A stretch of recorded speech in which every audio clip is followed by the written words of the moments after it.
To continue our discussion, so we'll be discussing about VLOOKUP or vertical lookup.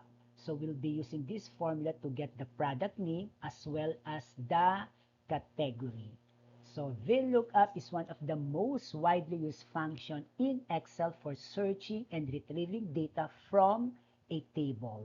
It allows you to look up a value in one column and return a corresponding value from another column. So let us discuss each parameter. So first, for the product name, we have cell address F23. So this is the lookup value, the value you want to find in the first column of the table. Then the second parameter is the table array for the product name. So we have absolute cell reference A3 to B13. So this is the range where the lookup happens, including the column to retrieve data from. Then the next parameter is the column index number. So in this case, the column index number is 2. This is the column number from which to return the matching value. Then the last parameter is the range lookup. So true approximate match or false in this product name. So we'll be using the range lookup false since we are looking for the exact match of the product ID that corresponds to a particular product name. Of course, VLOOKUP has some limitations. Only searches left to right, the lookup column must be first in the range. Then another limitation, so you cannot retrieve data from columns to the left of the lookup column. Then may return incorrect results if data isn't sorted correctly. So it's a requirement that if you will be using VLOOKUP, your table should be sorted either ascending order or descending order, especially with approximate matches. So as an alternative, so we will be discussing later on index match as it provides more flexibility. Index match is often used instead of VLOOKUP or vertical lookup as it can search any or in any direction, not just left to right. Then for concatenation, so it refers to joining text strings together from different cells. There are two main ways to do this. Either you can use the older version concatenate or the newer version concat. So for this example, so we will be concatenating B23 for the first name, C23 for the last name, and cell address D23 for the location.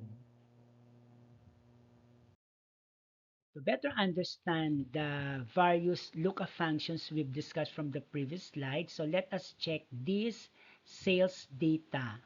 So this spreadsheet or worksheet consists of product ID and order ID. So the requirement is to get the unit sold of product 103, which is headphones, per order ID. So the order IDs are 5001, 5002, and 5003. So we will be determining the unit sold of product 103 for each order ID. So for the first requirement, so we'll be getting the unit sold of product 1003 from order ID 5001. So the formula for this one is HLOOKUP or horizontal lookup. So the lookup value is product 103. So since this is a string, so alphanumeric, so we need to enclose this in a double quotation, then comma. So we have A16, D19. So we will set this as absolute cell reference so that when we copy the formula in another cell, so the table array or our table reference will remain the same from A16, cell A16 to cell D19. Then 2 is the value, the return value from the specified row. Then false, so meaning we are looking for the exact match. the exact value.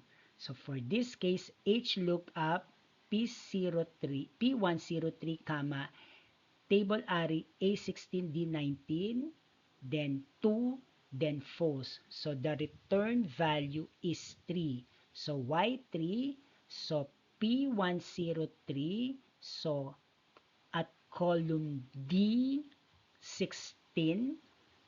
then our 5001 order ID, so the returning value is at row 2.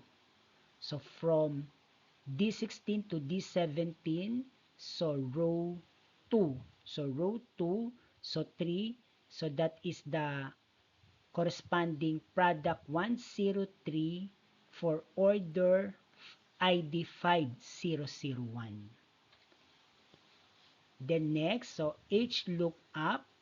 So instead of using P103, the actual P103, so we can use P103 located at D16. So we'll be updating this as absolute cell reference so that when we copy this formula in another cell, P103 as our product basis will remain the same. So D16, so A16 to D19 our table array, then 2 is the return value found at row 2, then 0 as mentioned a while ago, aside from false, so you can use 0 because in computer false means 0, true means 1, or vice versa. So either of the two formula will return 3 for product 103 with order ID 5001. Of course, you need to